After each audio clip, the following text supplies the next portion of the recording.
right, let's go. Book Yaps with Ash. Hello and welcome back to Book Yaps with Ash. I am Ash. This is Haven. We used to be a no cats on the table household, but here he is, 13, and he's on the table.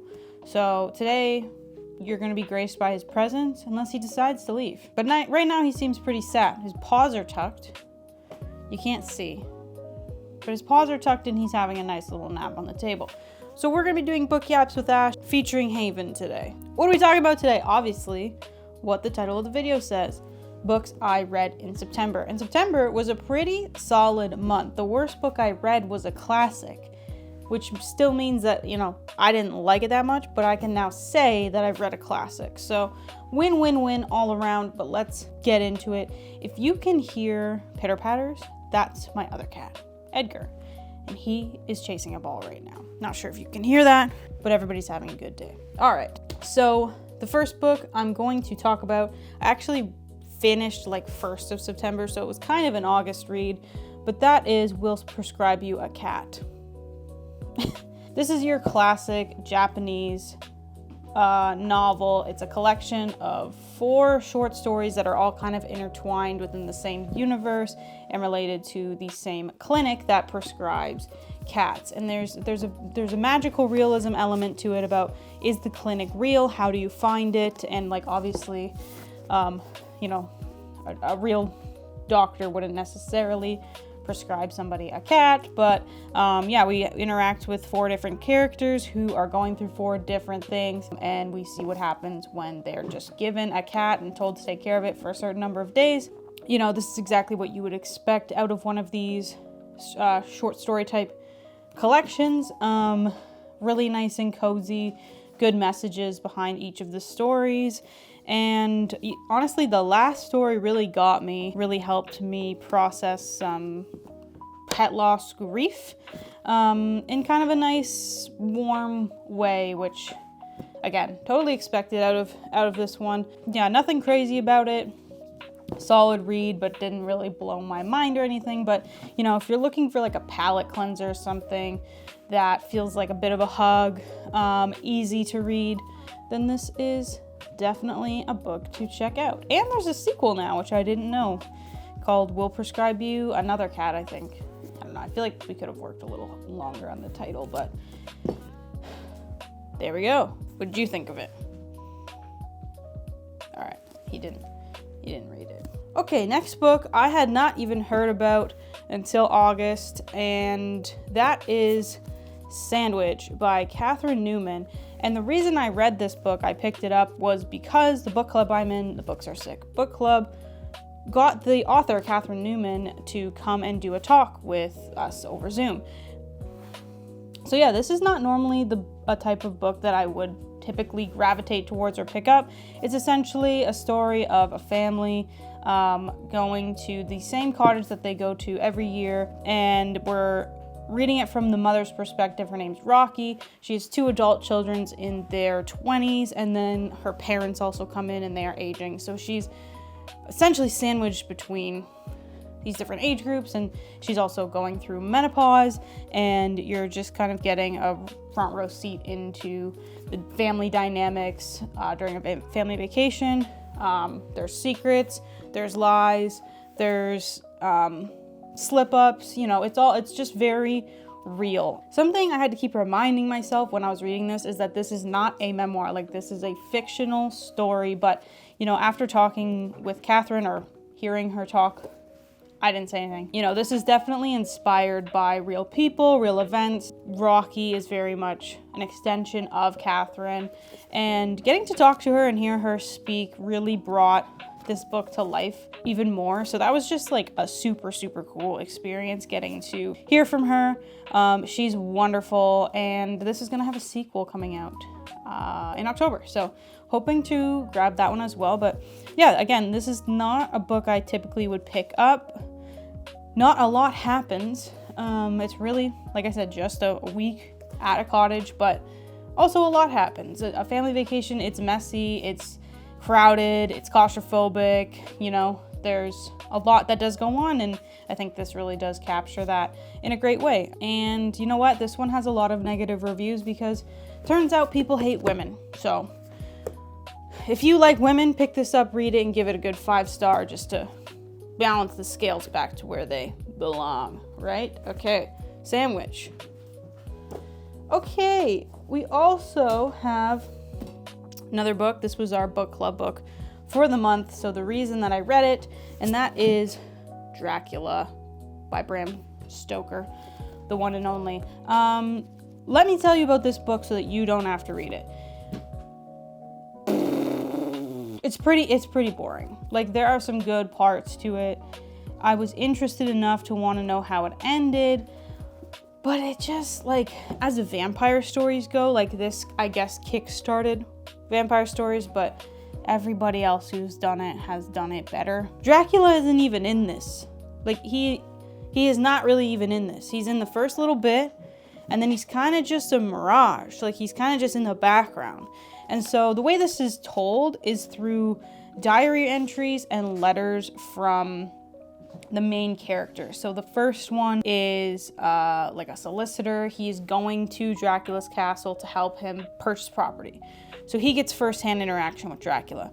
After that interaction happens, Dracula moves to England and then essentially is like in the background, you know, drinking blood, turning people into vampires potentially, and you're just getting like a doctor's perspective, a professor's perspective, a couple of the women involved who, you know, Bram Stoker thinks women are dumb. And so yeah, you don't really interact with Dracula at all. You don't see anything happen. It's all told in like it's all written in a diary. So it's like, this happened last night. You know, and it kind of takes the suspense out of it, takes the excitement out of it. The ending's very anticlimactic.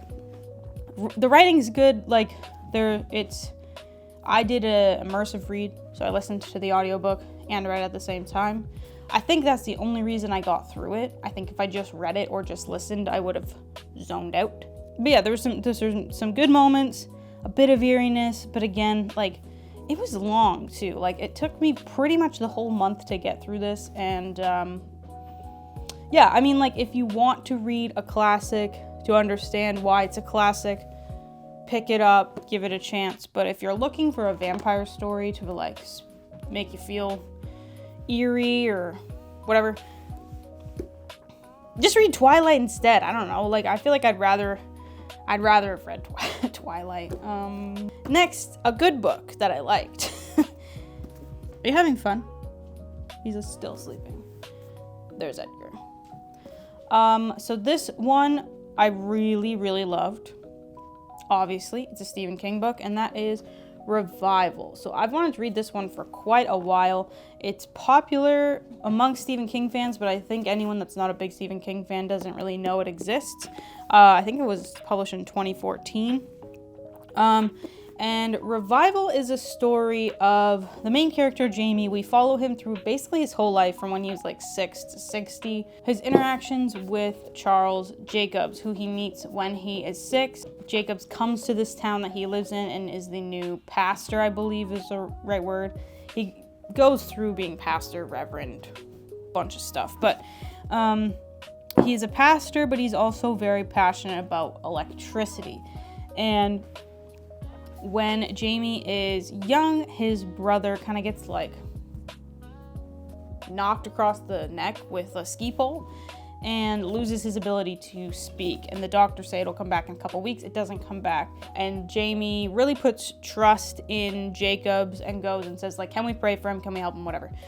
And Jacobs is like, yeah, I have an idea. Basically puts a shock collar on the kid and shocks his voice back into him, which kickstarts his career of being a healer, but not in the traditional sense. He literally will electrocute you back to health, essentially. And so we follow Jamie as he interacts with Jacobs throughout their lives. Jacobs goes by many different names, does many different kinds of healings, all based in electricity.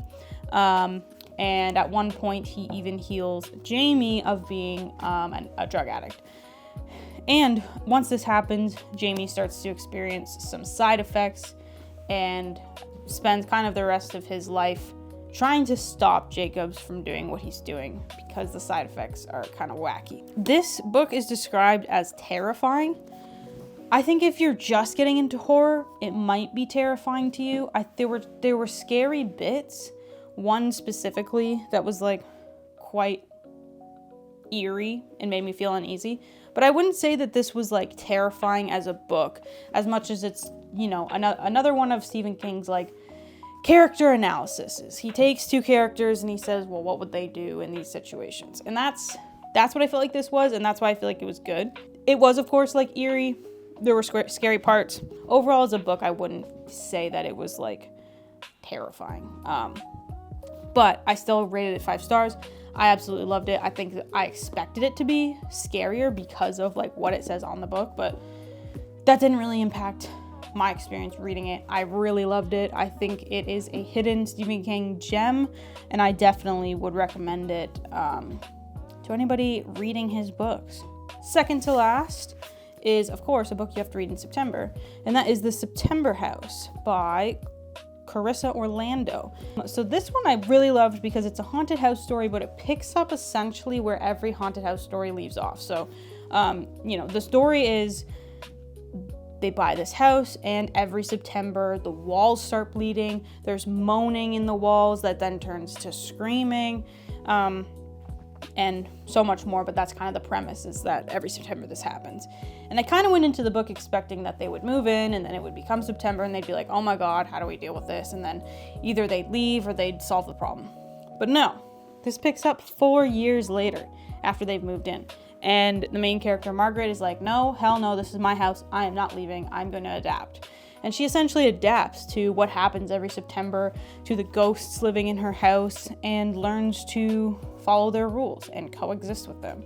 There is more to that, obviously. There's a big plot point that I will not share, that leads to kind of how the story progresses. But yeah, I just love the idea of it picking up kind of at the end of a traditional haunted house trope. And yeah, it was scary. The main character was so funny because she was really just like indifferent about the ghosts. She's just learning to adapt to them, and she just wants to live in her beautiful Victorian house. And like, as a homeowner, no, I probably would leave, but I'd want to stay because it's a pain in the ass to buy a house and own one. But yeah, she's tough. So yeah, this was great. Definitely an original haunted house story. I read about half of it in like one day. Yeah, it's super bingeable, and you don't have to read it in September, of course. You can read it in October. It's still quite spooky, but yeah, enjoyed reading that. Lastly, I don't have the book, but I absolutely crushed the audiobook for Carrie over the weekend, and I loved it. If you don't know, this is Stephen King's first ever published book.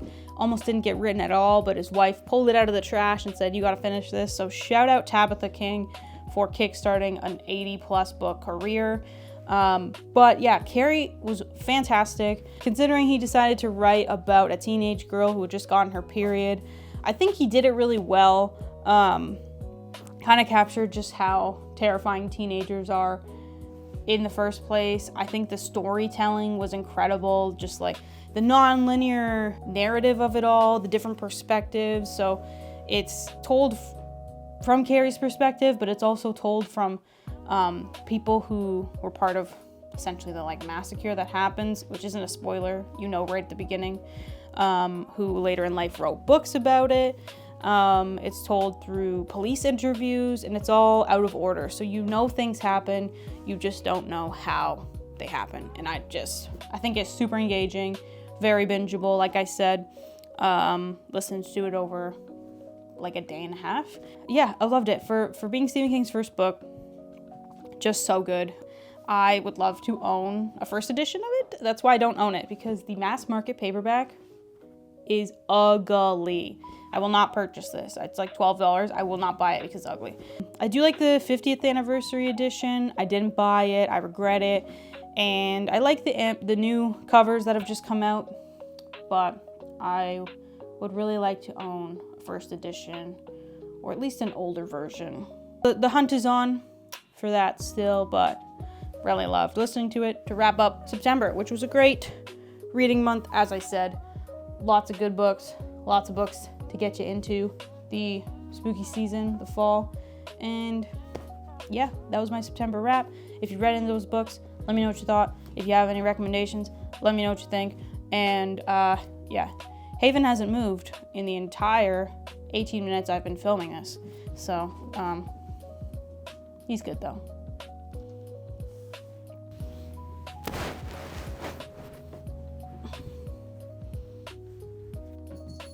This has been Book Yaps with Ash. Bye!